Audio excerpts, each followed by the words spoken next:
Aquí está la terraza de la habitación. ¿Qué pasa? Aquí estoy combinación, mis botellas. ¿Qué pasa? Son exquisitas, saben bien, están bien buenas. No tienen muchos grados, pero poco a poco me colordo. Son dulzainas, así colocan más las vainas. Te lo aseguro yo que sé el tema. Ahí hay una ventanita que da a la cocina. Ahí está la tele de plasma. Hay un reloj psicodélico como mínimo. Hay el ventilador, para que, el aire acondicionado, para que veáis que tenemos estilo de clase.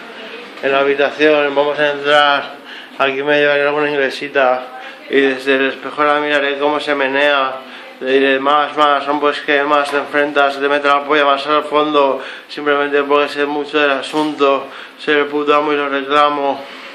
Bueno, pasamos a otro cuarto. ¿Qué pasa, hermano? Aquí está la habitación de mi hermana y mi madre, simplemente compadre, con sofá, cama.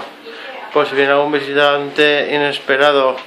¿Qué pasa, bro? Aquí hay otra terraza, pero está cerrada y no la voy a abrir porque me da pereza. O sea, os voy a enseñar el baño.